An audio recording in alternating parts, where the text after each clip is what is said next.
I've gotten a lot of attention from the men in my life. Yes, real attention.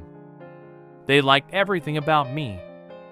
My breasts a good 3, as Europe would say, slender legs at my height of 180, as my current husband told me a long time ago. I have legs from the ears, and that, is already an indicator of an athletic figure. Well, I am like that by nature, even with 2 children and 39 years of life. I tried to respond to all these signs of attention from men, but it was interesting for me to see their limitations. They, as it turned out, were only clever chatterboxes. As soon as I was invited for a cup of coffee or a movie, I immediately agreed, but I put my condition. Cavaliers must go to my parents, leave their ID card, provide my relatives with a medical certificate on the absence of STDs, but before I could list them all, the guys would run away. Don't think I didn't understand what guys needed from me, but thank God my grandmother taught me to always think with my head, not my sweet spot, and to treat everything with humor. Oh, I'll just add that my grandmother was from far away and incomprehensible to me. Odessa is too far from my home, although I think I would have liked it there. It's just that everyone in Odessa is such a humorist, because my grandmother always told me that I reminded her of her youth with all my quirks. So I had this mania to test guys for strength, for power, with my naivety, but one guy came along who was just as crazy as I was. He looked at me for a long time.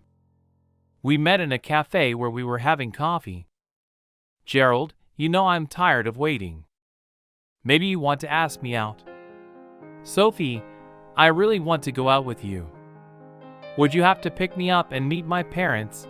Oh, my grandmother loves candy and talks a lot, so you'll have to listen to her for at least 15 minutes.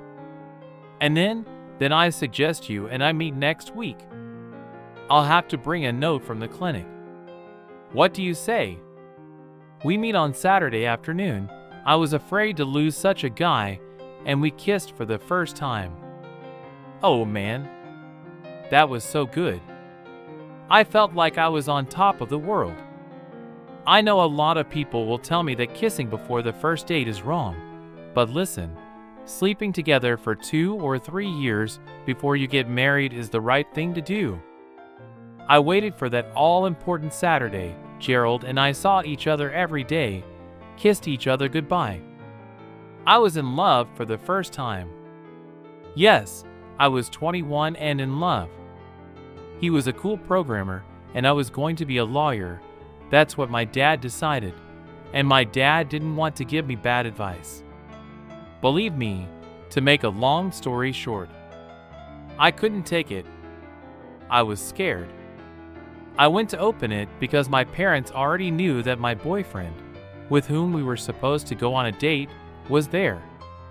He gave me a beautiful bouquet of white roses and kissed me on the cheek and told me he was happy to see me.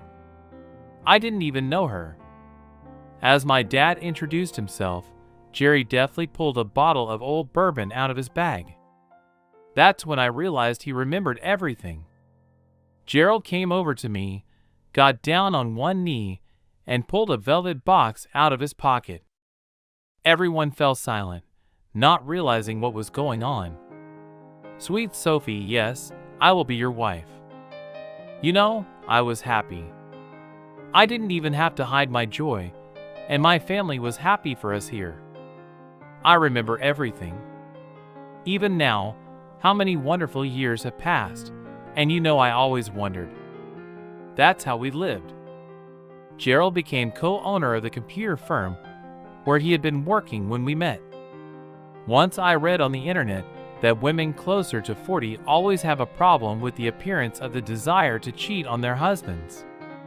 Not that I wanted to cheat on mine. My Gerald was the most reliable man, and he was a very gifted lover. I do not know. But in his family, even his grandfather, in his almost 70, managed to run after girl. Sometimes, I sinfully wanted to buy him something sedative. He was ready for anything, especially since our kids were already in college, and we had room for sexual marathons. Well, I knew right away that this was an attempt to seduce me. I wondered how he would do it. "Oh dear Sophie, do you know how you'd like us to have dinner together?" My boss, Mr. Little, was so gallant. "Well, I think my Gerald would have." "What does this have to do with your husband and my wife?" The boss didn't understand the situation. "You and I will be lovers later, and I think my husband has the right to meet you." Yes, you should have seen my boss's face. He turned pale and told me to get back to work because there was something very important.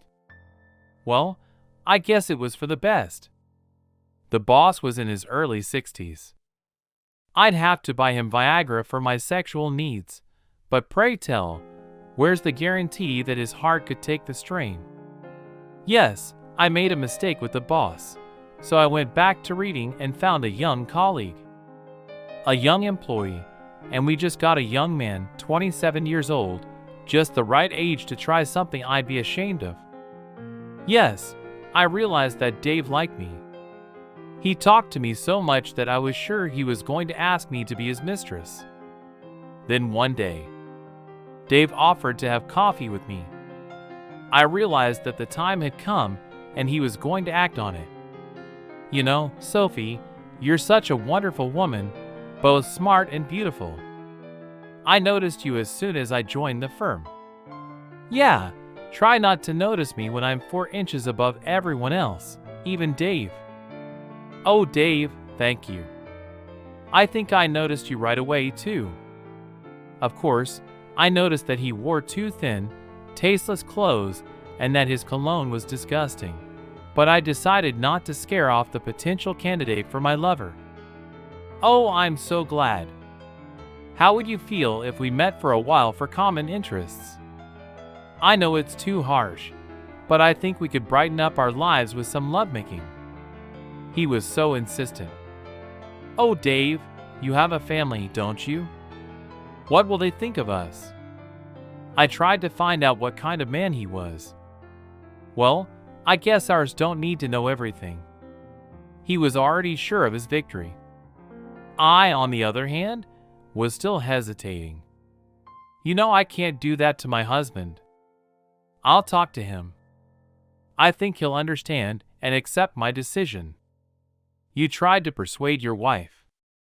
"I wanted to try being a lover, but I wanted honesty. I, Sophie, can't tell my wife that it's not customary. After all, lovers always meet in secret from their spouses." He decided to press me, you know. "I'll accept your offer, but I'll talk to my husband and give you an answer today. Then we'll decide when and where to have our first meeting." I made a sincere promise to Dave, and he was happy because he said it was his fondest dream. I drove home in high spirits. This was it. I'd be like everyone else and I'd have a lover. I just had to make sure that Gerald did it right, and I needed his advice. I mean, he's a smart man. I wondered how Dave's wife would take up Dave's offer to let me and her walk into the house and smell the aroma of a fine dinner.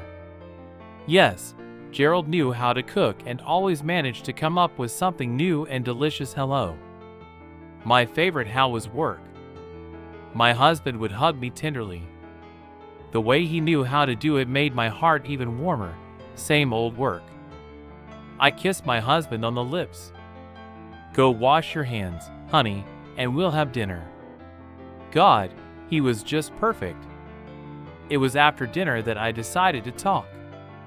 You see, I read on the internet and talked to my friends at work. Any woman my age can have a lover. I think I could try what it's like to have a lover, and I'll tell you right away. I haven't been with anyone. I'm just curious. I looked into my husband's eyes. "Well, it's just a normal thing, but you realize that there's a lot to consider here. You know this is a big decision." Gerald thought for a moment. "You see, you'll have to decide on a meeting place. Such matters should be handled by a man. He must also be free of venereal disease. Demand that of him at all times. He must give you gifts. Think about your protection, then you'll need to be prepared to be exposed. Your workplace prohibits such relationships. You could lose your job and your license, and then you'd have to find something new, and new isn't always okay. Yes, my Gerald was smart, so I could have been fired from my job. Somehow an unattractive future could await me then, dear. We'll have to get a divorce. We'll sell the house. It's a shame, but everyone does it. We'll split the proceeds equally. I'm not going to have my lawyers write adultery into it. Then you'll have to decide where you're going to live after the divorce and find out how he cooks, because I'll be worried about you. Gerald smiled bitterly. Wait, you mean you and I have to get a divorce and even sell our magic house? That made me nervous, of course, and you have to understand that, too. If you're allowed to have a lover, then I have the right to go womanizing myself, especially since our neighbor Mary has been making eyes at me for a long time. Gerald had always been attracted to other women, but he was faithful to me and wouldn't even listen to any attempts to flirt with a lady. No, Gerald, not with Mary. She's very attractive. You see, she's a widow, and she won't let you go. I realized that this was not an outcome I wanted to face. Well, where is the guarantee that you won't become infatuated with your lover? Maybe he'll just be a sex giant, or worse for me, he'll just make your life a fairy tale. It's not like I'm going to have sex with you anymore. Gerald lowered his head, trying not to think bad thoughts. But I love you, and I can't interfere with your happiness. Would I have been able to see him before your relationship? At least, I would have known what kind of person he is. What kind of person is better than you? I was shocked. Dave versus Gerald. There's no competition. My Gerald is worth 100 Daves, and to lose a man like that because I wanted to try to be like everybody else. I didn't want to lose him. I reached for my phone and dialed Dave's number, putting it on speaker. He answered almost immediately, though he tried to keep his voice down. Understandably, his wife was at home. Sophie, I can't always talk at home. Listen, Dave, I'm calling to tell you to go to hell.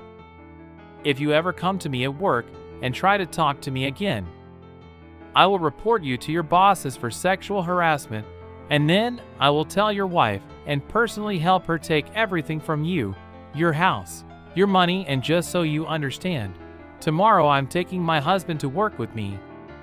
He really wants to see you, and now I saw my Gerald smiling happily. I think I've solved the lover problem, you know, but this talk about cheating helped me again. Gerald and I had such a good time that we had to go to sleep in the morning. Good thing it was Saturday, but you know I won't let Mary near my husband anymore, just like he won't let me near any other man. He and I are too perfect to cheat, and every now and then I'm going to buy those sedatives for my goddamn husband, so he won't run off to younger girls for them.